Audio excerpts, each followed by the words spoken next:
పూర్ణమ్మ తుని. అది ఒక ప్రశాంతమైన సాయంత్రం. తుని పిచ్చుక ఇల్లు ఎప్పుడూ రద్దీగా ఉంటుంది. ఆమె ఇంటి నుండి గుమగుమలాడే వంట వాసనలు వస్తూ ఉంటాయి. తుని కేవలం తన కుటుంబం కోసమే కాకుండా ఆకలితో ఎవరొచ్చినా వారికి అన్నం పెట్టేది. ఆమె ఇల్లు చిన్నదే అయినా ఆమె మనసు మాత్రం చాలా పెద్దది. తుని పిచ్చుక ఒక పెద్ద గిన్నెలో పులిహోర కలుపుతూ నుదుటి మీద చెమట తుడుచుకుంటూ, బుజ్జి, ఆ ఆకులు శుభ్రంగా కడుగు. ఇప్పుడే కొంతమంది బాటసారులు వస్తున్నారు. వాళ్ళకి ఆకలిగా ఉంటుంది. నిన్న పక్క ఊరు నుండి వచ్చిన చిలుకలు చెప్పాయి. అక్కడ కరువుగా ఉందట. పాపం, వాళ్ళు చాలా దూరం నడిచొస్తున్నారు. బుజ్జి పిచ్చుక ఆకులు కడుగుతూ ఆవేదనగా, అమ్మా, నువ్వు రోజు ఇలా అందరికి పెట్టుంటే మనకేం మిగులుతుంది? నాన్న పంపే డబ్బులు కూడా సరిపోవడం లేదు కదా. నిన్న నువ్వు రాత్రి పస్తు పడుకున్నావు, నాకు తెలీదా? తుని పిచ్చుక నవ్వుతూ, అలా అనకూడదు పుచ్చి. దేవుడు మనకిచ్చిన దాంట్లోనే కొంతైనా 10 మందికి పెట్టాలి. ఆకలి అనేది అందరికీ ఒకటే. మన కడుపు నిండినప్పుడు పక్కవాడి కడుపు ఖాళీగా ఉంటే చూడలేం కదా. నాకేం పర్లేదు. నాకు నువ్వు, నాన్న ఉన్నారు. వీళ్ళకి ఎవరున్నారు చెప్పు? అప్పుడే అక్కడికి చిచ్చుకాకి, చిన్నుకాకి వచ్చారు. వాళ్ళకి కూడా ఆకలిగా ఉంది. చిచ్చుకాకి ఎప్పట్లాగే ఏదో ఒక వంకతో ఉచితంగా తినడానికని వచ్చింది. ఏంటి ఈ రోజు స్పెషల్? వాసన అదిరిపోతుంది. నాకు కొంచెం పెడతావా? ఈ రోజు మా ఇంట్లో గ్యాస్ అయిపోయింది. నిన్నేమో ఉప్పు అయిపోయింది. బియ్యంలో పురుగులు పట్టాయి. ఇక ఇలా రోజుగా కష్టంతో బతుకుతున్నాం. రా చిచ్చు, పర్లేదు. అబద్ధాలేం చెప్పక్కర్లేదు. ఆకలిస్తే ఎవరైనా తినొచ్చు. పులిహోర, బజ్జీలు చేశాను. కూర్చోండి. బుజ్జి, అత్తకి మంచినీళ్ళివ్వు. చిచ్చుకాకి ఉచితంగా దొరికింది కదా అని కడుపు నిండా తిన్నది. 2 సార్లు వడ్డించుకుంది. తిన్నాక చేతులు తుడుచుకుంటూ, బాగుంది తనే, కానీ ఉప్పు కొంచెం తక్కువైంది. పులిహోరలో ఇంకొంచెం నిమ్మరసం పిండాల్సింది. పోనీలే, ఫ్రీ కదా, అడ్జస్ట్ అయ్యాను అని వెటకారంగా నవ్వి వెళ్ళిపోయింది. బుజ్జి పిచ్చుక కోపంతో, చూశావా అమ్మా, ఆ చిచ్చు అత్తకి కృతజ్ఞత లేదు. ఉచితంగా తిని మళ్ళీ వంకలు పెట్టుంది. అసలు ఆమెకి ఎందుకు పెట్టున్నావు? ఆమె ఇంట్లో పోలేదు డబ్బులున్నాయి కదా. పోనీలే బుజ్జి, ఆకలి తీరింది కదా, అదే చాలు. ఎవరి సంస్కారం వాళ్ళది. మనం మన ధర్మం చేద్దాం. ఒకరోజు అర్ధరాత్రి జోరుగా వాన కురుస్తుంది. ఉరుములు మెరుపులతో భయంకరంగా ఉంది. టునీ బుజ్జి నిద్రపోతున్నారు. అప్పుడు తలుపు దడదడామని మోగింది. బుజ్జి పిచ్చుక ఉలిక్కిపడి లేచి భయంగా, అమ్మా, ఎవరు తలుపు కొట్టున్నారు? ఈ అర్ధరాత్రి ఎవరు? దొంగలా? భయపడకు బుజ్జి, ఈ వానలో దొంగలు కూడా రారు. ఎవరైనా ఆపదలో ఉండుంటారు. దీపం వెలిగించు. తలుపు తీసింది. బయట ఒక ముసలి కొంగ తడిసి ముద్దై వణుకుతోంది. ఆమె పక్కన 2 చిన్న పిల్లలు కూడా ఉన్నాయి. అవి ఆకలితో, చలితో కీచుకీచుమంటూ ఏడుస్తున్నాయి. ముసలి కొంగ వణుకుతూ, అమ్మా, మేము పక్క ఊరు నుండి వస్తున్నాం. దారి తప్పిపోయాం. ఈ వానలో తల దాచుకోవడానికి చోటు లేదు. పిల్లల ఆకలితో చేస్తున్నారు. కొంచెం ఏదైనా ఉంటే పెట్టవా? నా ప్రాణం పోయినా పర్లేదు. ఈ పిల్లలకేదైనా పెట్టు తల్లి. తుని పిచ్చుక ఆ దృశ్యాన్ని చూసి చలించిపోయింది. ఆమె గుండె కరిగిపోయింది. అయ్యో, లోపలికి రండి. బుజ్జి, ఆ టవల్స్ తీసుకురా, తుడుచుకోండి. ముందు పిల్లల్ని ఆ మూల కూర్చోబెట్టు. చలి తగలకుండా ఉంటుంది. తుని వెంటనే వంటింట్లోకి వెళ్ళింది. అక్కడ వండిన అన్నం అయిపోయింది. కేవలం కొంచెం బియ్యం, పప్పులు మాత్రమే ఉన్నాయి. డబ్బాలన్నీ ఖాళీగా ఉన్నాయి. తుని పిచ్చుక తనలో తాను కంగారుగా, అన్నం అయిపోయింది. ఇప్పుడు వండాలంటే టైం పడుతుంది. పిల్లలేమో ఆకలితో ఏడుస్తున్నారు. ఏం చెయ్యాలి? దేవుడా, ఏదో ఒక దారి చూపించు. అటుకులున్నాయి కదా, ఉప్మా చేద్దాం. అది త్వరగా అవుతుంది.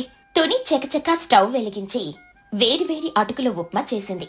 అందులో వేరుశనగ గుళ్ళు, నిమ్మరసం పిండింది. ఆ వాసన రాగానే పిల్లలు ఏడుపు ఆపేశారు. ఇదిగో బామ్మ, వేడివేడి ఉప్మా, పిల్లలకి పెట్టు. నువ్వు కూడా తిను. ఆ ముసలి కొంగ పిల్లలు ఆత్రంగా తిన్నారు. వాళ్ల కళ్లల్లో ఆనందం చూసి తునికి ఎంతో తృప్తి కలిగింది. ఆ రాత్రి తుని బుజ్జి తమ పరుపులను ఆ అతిథులకు ఇచ్చి తాము నేల మీద పడుకున్నారు. తల్లి, నువ్వు దేవతవి. ఈ అర్ధరాత్రి ఇంత వానలో మాకు ఆశ్రయం ఇచ్చి అన్నం పెట్టావు. నీ రుణం ఎలా తీర్చుకోగలం? నీ చేతి వంటలో అమ్మ ప్రేముందమ్మా. రుణం అక్కర్లేదులే బామ్మ, మీరు ఆకలి తీర్చుకున్నారు, అదే నాకు పుణ్యం.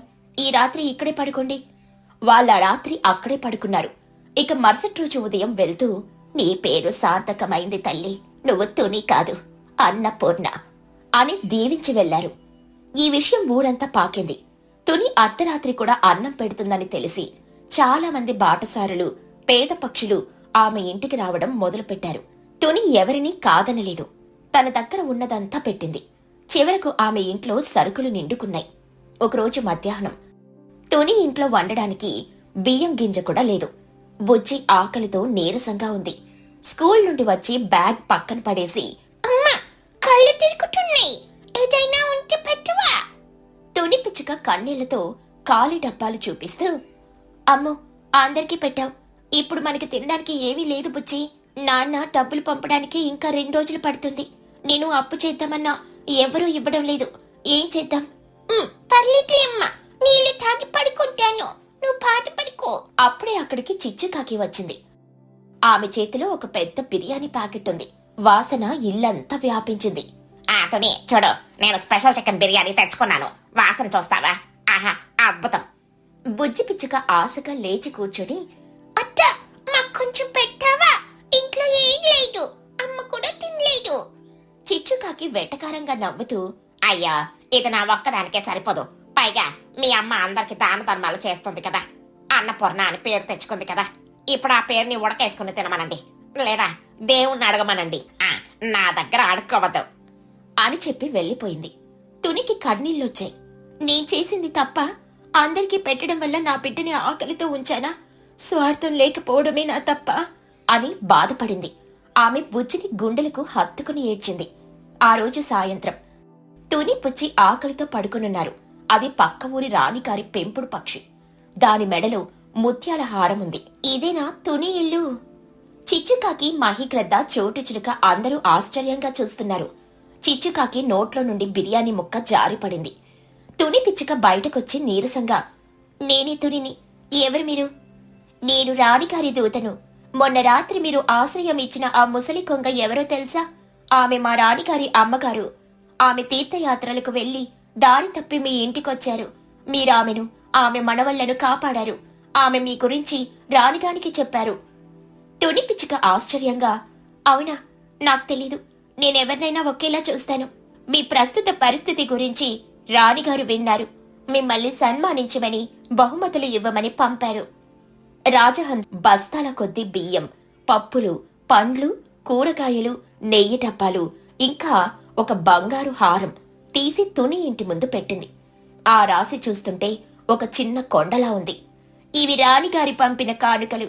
అంతేకాదు, ఇకపై మీ ఇంటికి ఎవరు వచ్చినా వారికి భోజనం పెట్టడానికి కావలసిన సరుకులన్నీ రాణిగారే పంపిస్తారు. మీరు అన్నపూర్ణ సత్రం నడపొచ్చు. మీ సేవకు రాణిగారు ముక్తులయ్యారు. తుని పిచ్చుక ఆనందంతో చేతులు జోడించి, ధన్యవాదాలు, నా కష్టం వృధా పోలేదు. దేవుడున్నాడు. చూశావా అమ్మా, దేవుడు మనల్ని పరీక్షించాడు, ఇప్పుడు కరుణించాడు. మన ఆకలి తీరింది, ఊరాకలి కూడా తీరుతుంది. ఇదంతా చూస్తున్న చిచ్చుకాకి కళ్ళల్లో నీళ్లు తిరిగాయి. ఆమెకు తన ప్రవర్తన గుర్తుకొచ్చి సిగ్గు వేసింది. అయ్యో నేనెంత పాపాత్మరాల్ని, తొలి కష్టంలో ఉంటే సాయం చేయకపోగా వెటకారం చేశాను, ఇప్పుడు ఆమె మహారాణిలా వెలిగిపోతుంది అని అనుకుంది. తుని నిజాయితీ, త్యాగం ఆమెను గెలిపించాయి. చిచ్చు, నువ్వు కేవలం నీ పొట్ట కోసమే చూసుకున్నావు. తుని 10 మంది పొట్ట నింపింది, అందుకే ఆమెకు ఈ గౌరవం దక్కింది. ఇప్పటికైనా మారు. ఈ సరుకులు నావి మాత్రమే కాదు, ఇవి ఊరందరివి. ఎవరికి ఆకలి వేసినా నా దగ్గరికి రావచ్చు. చిచ్చుకాకి పరుగున వచ్చి తుని కాళ్ళ మీద పడింది. నన్ను క్షమించతని, నేను రాక్షసులా ప్రవర్తించాను. నీ గొప్పతనం నాకు అర్థమైంది. ఇకపై నేను కూడా నీకు సాయం చేస్తాను. వంటలో, వడ్డంలో ఏ పని చెప్పినా చేస్తాను. నాకే బహుమతి వద్దు, నీ స్నేహం చాలు. లేచిచ్చు, స్నేహితుల మధ్య క్షమాపణలొద్దు. రా, అందరం కలిసి వండుదాం. అలా తుని పిచ్చుక ఇల్లు నిజంగానే అన్నపూర్ణ నిలయంగా మారింది. అక్కడ ఆకలి తీరుతుంది.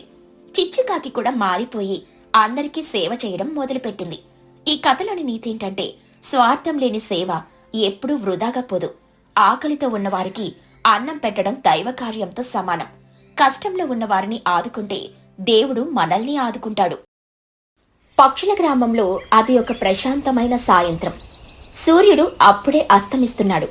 పక్షులన్నీ తమ పనులు ముగించుకొని ఊరి మధ్యలో ఉన్న పెద్ద మర్రి చెట్టు కింద చేరి కబుర్లు చెప్పుకుంటూ ఉన్నాయి. తుని పిచ్చుక తన కూతురు బుజ్జి పిచ్చుకతో కలిసి కూర్చుంది. చోటు చిలుక తన కొడుకు బన్ను చిలుకతో ఆడుకుంటోంది. మహిగ్రద్ద గారు, లూసి పావురం అందరూ అక్కడే ఉన్నారు. తుని పిచ్చుక అందరితో సంతోషంగా, మిత్రులారా, ఈరోజు సంతలో నేను చాలా మంచి ముత్యాల హారం కొన్నాను. అది మా అమ్మమ్మ గుర్తుగా దాచుకుంటాను. ఎన్నాళ్ళ నుండో కొందామని అనుకుంటున్నాను. నిజమా తుని? చూపించు. ముత్యాలంటే నాకు చాలా ఇష్టం. అవి తెల్లగా మెరుస్తుంటే ఎంత బాగుంటాయో. తుని పిచ్చుక తన సంచిలో నుండి ఒక చిన్న వెల్వెట్ డబ్బా తీసి అందులో నుండి తెల్లగా వెన్నెలలా మెరుస్తున్న ముత్యాల హారాన్ని బయటకు తీసింది. ఆ కాంతికి అందరి కళ్ళు జిగేల్మన్నాయి. వావ్, అద్భుతం! ఎంత బాగుందో! వెన్నెల ముక్కల్లా ఉన్నాయి. ఇది వేసుకుంటే నువ్వు రాణిలా ఉంటావు తుని. అందరూ ఆ హారాన్ని చూసి మురిసిపోతుంటే పక్కనే చెట్టు కొమ్మ మీద కూర్చున్న చిచ్చుకాకి కళ్ళు మాత్రం ఆ హారం మీద పడ్డాయి. ఆమె మనసులో అసూయ, దురాశ మొదలైంది. చిచ్చుకాకి తనలో తాను గొనుక్కుంటూ, అబ్బా, ఎంత బాగుందా హారం! అది నా నల్లటి మెడలో ఉంటే ఎంత అందంగా ఉంటుందో. ఆ తుని పిచ్చుకకు అంత ఖరీదైన హారం ఎందుకంట? దానికి అది సూట్ అవ్వదు. అది నా దగ్గరే ఉండాలి. నా అందానికి అది పర్ఫెక్ట్.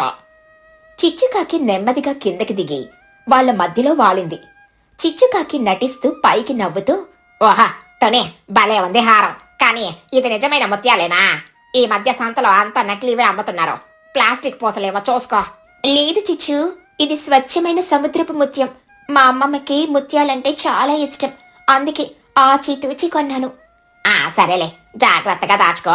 దొంగలు ఎత్తుకుపోతారు. ఈ మధ్య కాలం అస్సలు బాగాలేదు అని మనసులో ఆ దొంగ నేనే అని అనుకుని నవ్వుకుంది. ఆ రాత్రి అందరూ నిద్రపోయాక చిచ్చుకాకి నిద్ర పట్టలేదు. ఆమె కళ్ల ముందు ఆ ముత్యాల హారమే కదలాడుతోంది. ఆమె మంచం మీద అటూ ఇటూ దొర్లుతోంది. చిన్న, ఒరే చిన్నగా, నిద్రపోయావా? లేరా? చిన్నుకాకి నిద్రమత్తులో, ఏంటమ్మా, దయ్యం వచ్చిందో? దయ్యం కాదురా, ఆ ముత్యాల హారం. నాకది కావాలరా. అది లేకుండా నేను నిద్రపోలేను. ఈ రాత్రి వెళ్ళి దాన్ని తెచ్చుకుందాం పదా. చిన్నుకాకి ఉలిక్కిపడి లేచి భయంగా, అమ్మో, అది దొంగతనం. తుని అత్త మన ఫ్రెండ్ కదా, అలా చేయకూడదు. పాపం, తుని అత్త ఏడుస్తుంది. నార్మైరా, స్నేహం వేరు, ఆభరణాలు వేరు. నేను అడిగితే అది ఇవ్వదు, అందుకే తీసుకోవాలి. నువ్వు రాకపోతే నేను ఒక్కదాన్నే వెళ్తాను. నా అందం కోసం నేనేమైనా చేస్తానురా. చిచ్చుకాకి నల్లటి బట్ట ముఖానికి కట్టుకుని తుని పిచ్చుక ఇంటికి బయలుదేరింది. చిన్నుకాకి భయంతో అమ్మను ఆపలేక వెనకాలి వణుకుతూ వెళ్లాడు. తుని పిచ్చుక ఇల్లు నిశ్శబ్దంగా ఉంది. కిటికీ తలుపు కొంచెం తెరిచుంది. చిచ్చుకాకి మెల్లగా కిటికీ దగ్గరికెళ్లి లోపలికి తొంగి చూసింది. తుని, బుజ్జి గాఢ నిద్రలో ఉన్నారు. ఆ ముత్యాల హారం ఉన్న డబ్బా బల్ల మీద పెట్టి ఉంది. చంద్రుడి వెలుగులో అది మెరుస్తుంది. చిచ్చుకాకి మెల్లగా, వరే చిన్నగా, నువ్వెక్కడ కాపలాగా ఉండ్రా. ఎవరైనా వస్తే కావని అరవకు. కో అని కోయే. అప్పుడు ఎవరికి అనుమానం రాదు. కోయిలా అనుకుంటారు. సరేనమ్మా, కానీ నాకు భయంగా ఉంది. కాళ్ళు వణుకుతున్నాయి. చిచ్చుకాకి కిటికీలో నుండి తన పొడవాటి ముక్కును పెట్టి ఆ డబ్బాను నెమ్మదిగా తన వైపు లాక్కుంది. డబ్బా మూత తీసి హారాన్ని నోట కరుచుకుంది. సరిగ్గా అప్పుడే బుజ్జి పిచ్చుక కదిలింది. బుజ్జి పిచ్చుక నిద్రలో కలవరిస్తూ, అమ్మా, నాకు లడ్డు కావాలి, పెద్ద లడ్డు. చిచ్చుకాకి గుండె ఆగినంత పనైంది. ఆమె కదలకుండా శిలలా నిలబడింది. అమ్మా, లేచిందా? లేస్తే నా పని కథ అని అనుకుంది. అదృష్టవశాత్తు బుజ్జి మళ్లీ నిద్రలోకి జారుకుంది. చిచ్చుకాకి హమ్మయ్య అనుకుంటూ చెమటలు తుడుచుకుంటూ, పదరా చిన్నగా, పని అయిపోయింది, పారిపోదాం. ఇద్దరు దొంగలించిన హారంతో తమ ఇంటికి పారిపోయారు. చిచ్చుకాకి ఆ హారాన్ని తన రహస్య ప్రదేశం అటక మీద పాత కుండలో దాచింది. ఆహా, ఇప్పుడు ఈ హారం నాది. రేపు ఊరంతా వెతుకుతారు, కానీ ఎవరికి దొరకదు. నేను మహారాణిలా వెలిగిపోతాను. మరుసటి రోజు ఉదయం తుని పిచ్చుక నిద్ర లేచి చూసేసరికి హారం లేదు. ఆమె గుండె పగిలిపోయింది. తుని పిచ్చుక గట్టిగా ఏడుస్తూ, అయ్యో దేవుడా, నా హారం పోయింది. ఎవరు దొంగలించారు? నా అమ్మమ్మ గుర్తుపోయింది. నేనిప్పుడేం చెయ్యను? ఆమె ఏడుపు విని ఊరంతా అక్కడికి చేరింది. మహిగ్రద్ద, చోటు, లూసి అందరూ వచ్చారు. చిచ్చుకాకి కూడా ఏమీ తెలియనట్టు ముఖం మీద జాలిని పులుముకుని వచ్చింది. అయ్యో తుని, ఎంత పని జరిగేది. నేను నిన్ననే చెప్పాను కదా జాగ్రత్త అని. ఎవరో కన్నింగి దొంగలు ఈ పని చేసుంటారు. మన ఊర్లోకి దొంగలొచ్చారా? ఎవరు చేశారు ఈ పని? మన ఊర్లో దొంగలు లేరే. అందరూ నిజాయితీ పరులే. బయట వాళ్ళు ఎవరైనా వచ్చారా? బుజ్జి పిచ్చుక ఏడుస్తూ అనుమానంగా. నాకు అనుమానంగా ఉంది మహి తాత. నిన్న రాత్రి నాకు నిద్రలో కూకూ అని కోయిల కూత వినిపించింది. కానీ ఈ చలికాలంలో కోయిలలు రావు కదా, అవి వసంతకాలంలో వస్తాయి. మహిగ్రద్ద ఆలోచిస్తూ, నిజమే, చలికాలంలో కోయిల కోతంటే అది ఎవరో కావాలని చేసిన శబ్దం. ఎవరో దొంగలు సిగ్నల్ ఇచ్చుకున్నారు. మనం ఊరంతా సోదా చేయాలి, ప్రతి ఇల్లు వెతకాలి. చిచ్చుకాకి కంగారుగా, సోదానా? ఎందుకు మహిగారు? దొంగలు ఎప్పుడో పారిపోయి ఉంటారు. మనం వెతికితే ఏం లాభం? అయినా అందరి ఇల్లు వెతకడం మర్యాద కాదు కదా. నా ఇల్లు చాలా శుభ్రంగా ఉంది, ఎవరు రాకూడదు. లేదు చిచ్చు, దొంగ మన మధ్యలోనే ఉండి ఉండొచ్చు. నిజాయితీ ఉన్న వాళ్లకు భయం ఎందుకు? ముందు నీ ఇంటి నుండే మొదలు పెడదాం. నువ్వే ఎక్కువ కంగారు పడుతున్నావు. చిచ్చుకాకి వణుకుతూ, నా ఇల్లా? ఎందుకో? నేను మీ అందరి మనిషిని కదా, నా మీద అనుమానమా? ఇది ఘోరం. అనుమానం కాదు చిచ్చు, ఇది ధర్మం. దొంగ ఎవరో తెలియాలంటే అందరి ఇల్లు వెతకాల్సింది. అందరూ కలిసి చిచ్చుకాకి ఇంటికి వెళ్లారు. చిచ్చుకాకి చెమటలు పట్టాయి. అయ్యా, ఆహారం అటక మీద కొండలో ఉంది. వీళ్ళు అక్కడికి వెళ్తే దొరికిపోతాను, నా పరువు పోతుంది అని మనసులో అనుకుంది. చోటు, నువ్వు వంటగది చూడు. లూసీ, నువ్వు హాల్ చూడు. నేను ఆటక మీద చూస్తాను. అక్కడ పాత సామాన్లుంటాయి కదా. చిచ్చుకాకి అడ్డుపడుతూ చేతులు ఊపుతూ, వద్దు మహిగారు, అటక మీద దుమ్ము ఉంటుంది. మీకు తుమ్ములు వస్తాయి, అలర్జీ వస్తుంది. నేను చూస్తాను, మీ ఆరోగ్యం ముఖ్యం. పర్లేదులే చిచ్చు, నాకు దుమ్మంటే అలవాటే, నేను చూస్తాను. మహిగ్రద్ద అటక మీదకు ఎగిరారు. అక్కడ పాత కుండలున్నాయి. ఆయన ఒక్క కుండను కదిలించి చూస్తున్నాడు. చిచ్చుకాకి గుండె డప్పులా కొట్టుకుంటుంది. చిచ్చుకాకి తనలో తాను, అయిపోయింది, నా పని అయిపోయింది, దొరికిపోయాను. చిన్న ఏదో ఒకటి చెయ్యరా, కాపాడు. చిన్నుకాకి ఒక ఐడియా వచ్చింది. వాడు గబగబా వెళ్లి పెరట్లో ఉన్న ఎండుకట్టికి నిప్పంటించాడు. అమ్మో అమ్మో, నిప్పు, పెరట్లో మంట, ఇల్లు కాలిపోతుంది, రండి. అందరూ కంగారుగా పెరటి వైపు పరిగెత్తారు. మహిగ్రద్ద కూడా కిందికి దిగి వచ్చారు. అందరూ కలిసి నీళ్లు చల్లి మంట నార్పారు. చిచ్చుకాకి హమ్మయ్య అనుకుంటూ, అబ్బా, పెద్ద ప్రమాదం తప్పింది. ఇక సోదా పెద్ద మహిగారు, మన ప్రాణాలు ముఖ్యం కదా. హారం రేపు చూద్దాం. సరే సరే, ఈ రోజు కాపుదాం. మంట ఆర్పడం ముఖ్యం, కానీ రేపు ఉదయం మళ్ళీ వెతుకుదాం. దొంగ దొరికేదాకా వదలను. అందరూ వెళ్లిపోయారు. చిచ్చుకాకి ఊపిరి పీల్చుకుంది, కాని భయం పోలేదు. ఒరే చిన్నగా, నువ్వు సూపర్రా, టైం కాదుకున్నావు. కానీ ఈ హారం ఎక్కడ ఉంటే ప్రమాదం. మహిగ్రద్ద రేపు ఖచ్చితంగా వస్తాడు. దీన్ని ఎక్కడైనా దాచాలి. ఎక్కడా? అమ్మో, దాన్ని తిరిగి తుని అత్తకిచ్చేద్దామమ్మా. నాకు భయంగా ఉంది, నిద్ర పట్టడం లేదు. పిచ్చోడా, తిరిగిస్తే దొంగలవని తెలిసిపోతాం. అప్పుడు జైల్లో వేస్తారు. దీన్ని మనం ఏ ఊరి బావిలో దాచుదాం.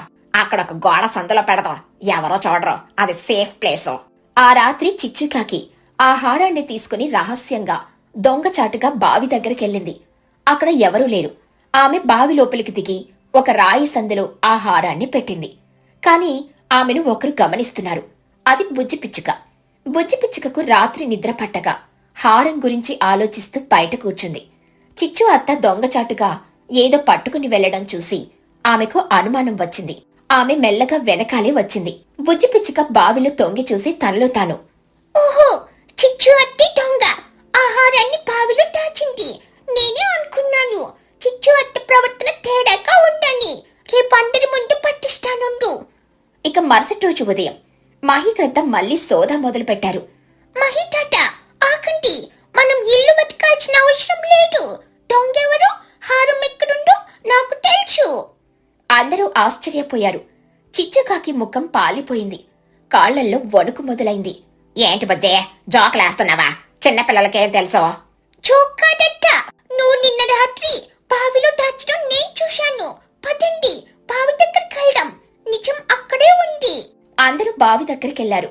మహిగ్రద్ద బావిలోకి దిగి ఆ సందులో ఉన్న ముత్యాల హారాన్ని బయటికి తీశారు. అది సూర్యకాంతిలో మెరుస్తుంది. నా హారం దొరికింది, అమ్మయ్య! మహిగ్రద్ద కోపంగా, చిచ్చు, నువ్వేనా ఈ పని చేసింది? నీ స్నేహితురాలి ఇంటికే కన్నం వేస్తావా? నీకు సిగ్గుగా లేదా? నమ్మిన వాళ్ళను మోసం చేస్తావా? నిన్ను ఈ ఊరు నుండి వెలివేస్తున్నాను. నువ్విక్కడుండడానికి అనర్హురాలివి. చిచ్చుకాకి కాళ్ల మీద పడి ఏడుస్తూ, వద్దు మహిగారు, నన్ను క్షమించండి. నా బుద్ధి గట్టి తిని చేశాను. ఆ హారం చూసి దురాస్త కళ్ళు మూసుకుపోయాయి. తునే, నన్ను క్షమించో. ఇంకెప్పుడు దొంగతనం చేయను. నా బిడ్డ చిన్నో మీదొట్టు. వాడి కోసం నన్ను వదిలేయండి. తుని పిచ్చుక జాలిగా హారం తీసుకుంటూ, వద్దు మహిగారు, వెలివేయొద్దు. తన తప్పు తెలుసుకుంది కదా, పాపం చిన్నుగాడు అనాథైపోతాడు. వాడికి తల్లి కావాలి కదా. ఈసారి వదిలేయండి. తుని, నీ మంచుతనం వల్ల వదిలేస్తున్నాను. కానీ చిచ్చు, నువ్వు చేసిన తప్పుకు ప్రాయశ్చిత్తంగా ఈ చలికాలం మొత్తం ఊరి బావి దగ్గర కాపలా కాయాలి.